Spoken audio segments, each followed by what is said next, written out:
பொய்யான ஒரு அதிபதிக்கு அல்லது இளவரசனுக்கு கீழே நாங்கள் அடிபணிந்திருந்தோம். அவன் சொன்னது எல்லாவற்றையும் நாங்கள் கேட்டோம்.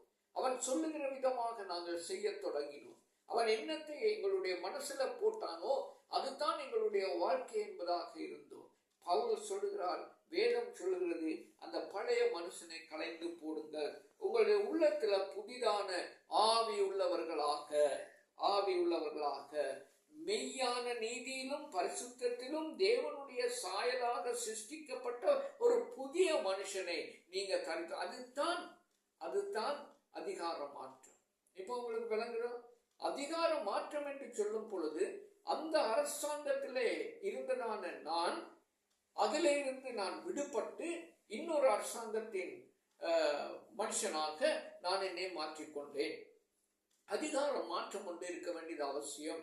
உலக ராஜ்யத்திலிருந்து நான் தேவ ராஜ்யத்திற்கு நான் மாற்றப்படுகிறேன். அது இயேசு கிறிஸ்துவினுடைய மெய்யான ராஜ்யமாக இருக்கிறது. அந்த ராஜ்யத்துக்கு உட்படுத்த ஆண்டவர் தன்னுடைய ஜீவனையே எனக்கு கொடுத்து என்னை அந்த ராஜ்யத்திலிருந்து வெளியாக்கி இருக்கிறார் என்கிறதான அந்த காரியம். இது கொஞ்சம் விலகி கொள்றது கஷ்டமா இருக்கா? ஜெபம் பண்ணுங்க, ஜெபம் பண்ணி பாருங்க. நான் எந்த விதமான காரியங்களை செய்து கொண்டிருக்கிறேன். என்னுடைய மனசாட்சி எனக்குள்ளே பேச தொடங்கும்.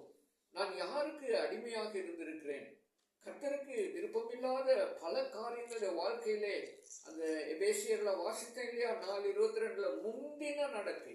அந்த முந்தின நடக்கையை கொஞ்சம் சிந்தித்து பாருங்க. இப்பயும் அதே மாதிரி தான் நடக்கிறீங்களா? அதை நீங்க யோசிக்கணும், அதை நீங்க சிந்திக்கணும், அதற்காக நீங்க ஜெபம் பண்ணணும், அதை விட்டு வெளியே வர வேண்டும். இந்த அதிகார மாற்றத்தை தான் நாங்கள் இந்த நிகழ்ச்சியிலே ஆராய்ந்து கொண்டிருந்தோம். ஆகவே முந்தின நடக்கையிலிருந்து நாங்கள் மாற வேண்டும் என்கிறதாக சொன்னால் எந்த விதமான மாற்றத்தை நாங்கள் கொள்ள வேண்டும்?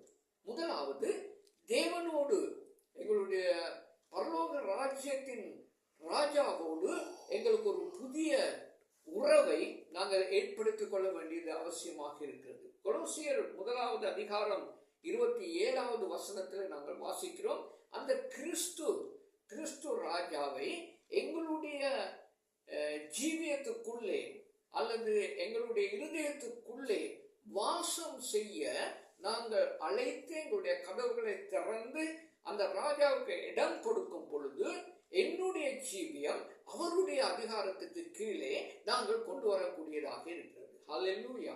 இதுதான் அருமையான தேவனுடைய பிள்ளைகளே முதலாவது நாங்கள் செய்ய வேண்டிய காரியமாக இருக்கிறது.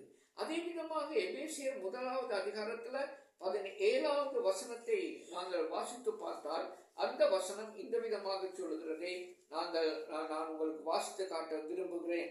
நம்முடைய கர்த்தராகிய இயேசு கிறிஸ்துவின் தேவனும் மகிமையின் பிதாவுமானவர் தம்மை நீங்கள் அறிந்து கொள்வதற்கான ஞானத்தையும் தெளிவையும் அளிக்கிற ஆவியை உங்களுக்கு தந்தரல வேண்டும் என்று பவுல் அப்போஸ்தலன் ஜெபிக்கிறார். இந்த ஜெபத்தோடு தான் நீங்கள் உங்களுடைய இதயத்தை திறக்க வேண்டும். ஏதோ பிரசங்கத்தை கேட்டேன், ஏதோ ஒரு அற்புதம் நடந்துச்சு, ஏதோ ஒரு நோய் குணமாகிச்சு, ஏதோ ஒரு காரியம் இந்த வாழ்க்கையில நடந்துச்சு, ஆனபடினால இயேசு கிறிஸ்துவை ஏற்றுக்கொள்கிறேன் என்கிறதாக அல்ல. அது கொஞ்சம் காலம். அல்லது போனா நல்ல ஒரு பிள்ளையை நான் சந்தித்தேன், அந்த பிள்ளை கிறிஸ்தவர், நான் வேறொரு மதத்தை சேர்ந்த அல்லது ஆண்டவருக்கு உள்ளே வராமல் நான் ஜீவித்தேன், அந்த கல்யாணத்திற்காக நான் இயேசுவை ஏற்றுக்கொள்கிறேன் என்கிறதான் அந்த விதமான காரியங்கள் அல்ல. இங்கே மிகவும் தெளிவாக வேதம் சொல்லுகிறது, நம்முடைய கர்த்தராகிய இயேசு கிறிஸ்துவின் தேவனும் மகிமையின் பிதாவுமானவர் தம்மை நீங்கள் அறிந்து கொள்வதற்கான ஞானத்தையும் தெளிவையும் அளிக்கிற ஆவியை உங்களுக்கு தந்தரல வேண்டும் என்பதாக பவுல் ஜெபிக்கிறார். இந்த ஜெபத்தோடு தான் அந்த அதிகாரத்துக்குரிய மாற்றத்தை நீங்கள் ஏற்றுக்கொள்ள வேண்டியது அவசியமாக இருக்கிறது. இந்த மாற்றம் சரியான மாற்றமாக இருக்க வேண்டும், நிரந்தரமான மாற்றமாக இருக்க வேண்டும். நான் பிசாசினுடைய ராஜ்யத்திற்கு சொந்தமாக இருந்தேன், பிசாசுக்கு தேவையானவைகளை நான் செய்தேன்.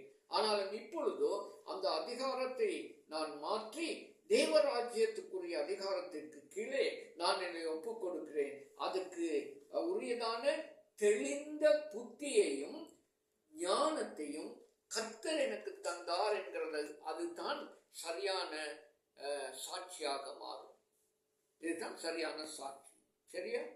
அடுத்ததாக இரண்டாவது காரியம் நீங்க செய்ய வேண்டியது என்னவென்றால், மாம்சத்திலே வந்த கிறிஸ்து தான் தேவன் என்கிறதை நீங்க அறிக்கை செய்து கொண்டே இருக்க வேண்டியது அவசியம்.